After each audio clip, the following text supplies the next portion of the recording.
Bienvenue à tous sur Let's Go Digital, le podcast du MBA MCI, le MBA Marketing, Communication, Innovation de De Vinci Executive Education. Je m'appelle Salomé Lucas, je suis experte en marketing digital et aujourd'hui, au menu, l'exploration d'un phénomène qui a révolutionné nos habitudes de consommation et de travail, l'ubérisation.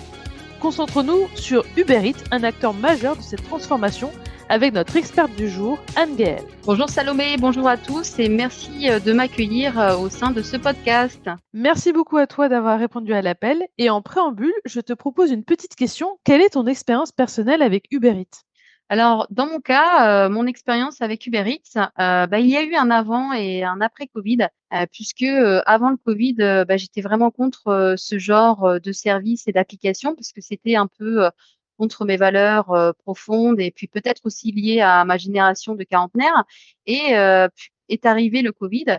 Et là, effectivement, mes habitudes de consommation ont été un peu chamboulées. Principalement par un manque de temps depuis l'arrivée de mon enfant et j'ai consommé ces services comme Amazon et puis après j'ai enchaîné avec Uber Eats. Alors pourquoi vous me direz? Parce qu'en fait ça répondait vraiment à un besoin à un instant T qui était de me libérer du temps au quotidien.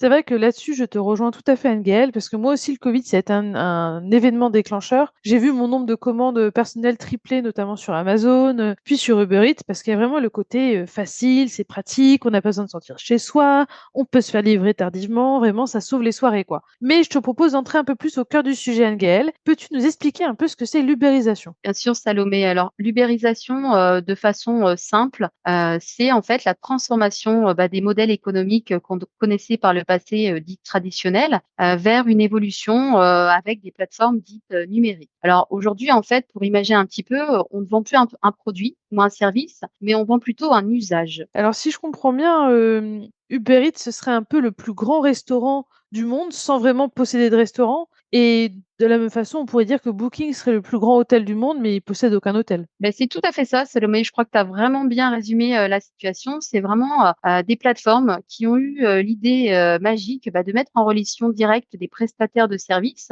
avec des clients ou des consommateurs potentiels. Du coup, maintenant, intéressons-nous un peu à Uber Eats en France en quelques chiffres, parce qu'en France, c'est quand même 10 ans d'expérience avec un business model qui a vraiment transformé la façon de consommer, avec 45 000 restaurants et commerçants partenaires sur l'application et dans plus de 200 villes de France. Cela représente quand même un chiffre d'affaires de 1,3 milliard d'euros en 2021. Et Uber Eats s'est vraiment imposé, notamment en termes d'emploi, avec 60 000 livreurs en France, dont 39% sont indépendants. Mais dis-moi, comment font-ils pour générer autant de milliards ? Alors effectivement, Salomé, ça fait beaucoup, beaucoup de milliards et donc forcément, ça repose sur un modèle économique solide pour générer tous ces revenus. Et l'idée magique, c'est que ces revenus, ils reposent à la fois sur l'application de frais pour le consommateur, mais aussi pour les restaurateurs. Et donc, ça passe par des commissions sur les ventes, des frais de livraison, des frais de service. Et enfin, dernièrement, on a eu une explosion en fait des abonnements mensuels. C'est vrai que les abonnements, c'est le nouveau nerf de la guerre pour fidéliser le client. On le voit bien avec la concurrence grandissante, notamment Deliveroo, qui est le concurrent majeur d'Uber Eats en France, mais Just Eat aussi, qui est vraiment un acteur historique du marché, ou encore Fritschi avec sa nouvelle offre de plat maison. Mais vraiment, dans cette course à l'abonnement et à la fidélisation, quelle critique au final on pourrait un peu voir vis-à-vis d'Uber Eats ? Alors effectivement, on voit qu'il y a beaucoup de services apportés, une plateforme, la mise en relation, tout paraît simple, mais ça a soulevé quand même pas mal de critiques dernièrement au sujet d'Uber Eats. Alors ça passe par la dépendance des restaurants à la plateforme, mais aussi les conditions de travail des livreurs. Et je pense que pour mieux comprendre les avantages et les inconvénients de travailler avec Uber Eats, je vous propose d'écouter le point de vue de Jean, qui est restaurateur à Paris. Et justement, Anne-Gaëlle est partie sur le terrain pour interviewer Jean pour nous. Aujourd'hui, on a vraiment cette chance. Et du coup, on lui a posé à Jean la fameuse question de lui, en tant que restaurateur, quels avantages et inconvénients il voit de travailler avec Uber Eats. Travailler avec Uber Eats a vraiment changé la donne pour mon restaurant. L'un des plus grands avantages, c'est l'accès à une clientèle beaucoup plus large. Avant de rejoindre la plateforme, je comptais principalement sur les clients locaux, mais maintenant, des gens de toute la ville peuvent découvrir et commander mes plats. Cette visibilité accrue a vraiment boosté mes ventes, surtout pendant les périodes creuses. De plus, être présent sur Uber Eats me donne une visibilité supplémentaire. Les clients qui n'auraient peut-être jamais entendu parler de mon restaurant peuvent le découvrir en naviguant sur l'application. Cela a vraiment contribué à faire connaître ma cuisine et à attirer de nouveaux clients réguliers. Cependant, il y a aussi des inconvénients. Les commissions que Uber Eats prélève peuvent être assez élevées, souvent entre 15% et 30% par commande. Cela peut sérieusement réduire mes marges bénéficiaires. Parfois, il semble que je travaille surtout pour Uber Eats plutôt que pour mon propre bénéfice. Il y a aussi une certaine dépendance à la plateforme. Je dois suivre leurs règles et leurs conditions, et tout changement de leur part peut avoir un impact direct sur mon business. Par exemple, si Uber Eats décide d'augmenter ses commissions ou de modifier son algorithme, je dois m'adapter rapidement, ce qui n'est pas toujours facile. Merci Jean pour votre point de vue et merci surtout Anne-Gaëlle pour cette interview. C'est vrai qu'en résumé, on peut dire que nombreux restaurateurs sont interdépendants avec Uber Eats, mais avec un impact positif sur les ventes, mais cette dépendance reste risquée parce que si Uber Eats décide de changer les partenariats, d'augmenter les commissions, cela a un impact sur les restaurateurs et peuvent les positionner dans des situations assez difficiles, notamment en impactant leurs marges et mettre en péril en final la rentabilité sur le long terme. C'est pour ça que c'est aussi un point crucial à garder en mémoire et à prendre en compte pour un restaurateur. Maintenant, passons du point de vue des livreurs et voir un peu les conditions de travail de ces fameux livreurs avec une interview de Sam qui a été encore une fois réalisée par Anne-Gaëlle sur le terrain. Et donc du coup, on a pu demander à Sam quels avantages et inconvénients il a de travailler avec Uber Eats en tant que livreur. Travailler pour Uber Eats a ses bons côtés, notamment la flexibilité des horaires. Je peux travailler quand je veux, que ce soit tôt le matin ou tard le soir. Cette autonomie me permet d'ajuster mes heures de travail en fonction de mes autres engagements et de ma vie personnelle, ce qui est vraiment appréciable. J'apprécie aussi l'autonomie que ce travail m'offre. Je choisis les livraisons que je veux accepter, et je peux travailler à mon propre rythme. Cette liberté est quelque chose que vous ne trouvez pas dans beaucoup d'emplois traditionnels. Et puis, il y a la possibilité de gagner un revenu supplémentaire. Si j'ai besoin d'un peu plus d'argent un mois, je peux simplement travailler plus d'heures. C'est un bon moyen de compléter mes revenus réguliers et de subvenir à mes besoins financiers. Cependant,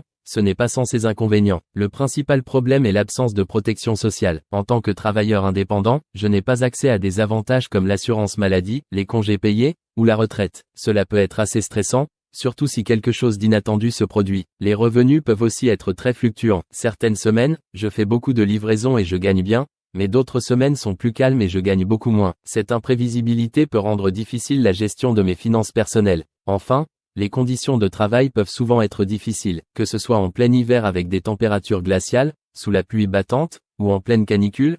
Je dois être dehors et livrer les commandes. Cela peut être épuisant et parfois dangereux. Merci Sam pour votre retour d'expérience. Alors, ce qu'on a vu au travers de l'interview de Sam, c'est que les livreurs Uber Eats sont souvent des travailleurs indépendants. Ça veut dire que ils ne bénéficient pas des mêmes protections et avantages que les autres salariés. Ça passe notamment par la sécurité sociale, l'absence de congés payés, ce qui peut entraîner au long terme une forme d'incertitude, un côté anxiogène pour l'avenir de ces livreurs. Ce qu'il faut bien comprendre, c'est que leurs revenus sont aussi très instables et leurs conditions de travail sont vraiment souvent difficiles. Par exemple, ils doivent travailler par tous les temps, ne sont payés que pour les livraisons effectuées, qui peut rendre leurs revenus imprévisibles. Pour avoir un côté un peu plus positif, les chauffeurs Uber Eats nous disent qu'ils apprécient la flexibilité de pouvoir travailler quand ils le souhaitent. Et merci beaucoup Anne-Gaëlle pour cet éclairage, parce qu'il est clair qu'Uber Eats, voilà, comme tu le dis, offre un avantage de flexibilité, mais soulève également des préoccupations importantes concernant les conditions de travail pour les livreurs, mais également des problématiques au niveau des restaurateurs. Mais nous voilà déjà à la fin de cet épisode, et je te remercie Anne-Gaëlle pour avoir été là aujourd'hui pour tous tes précieux éclairages.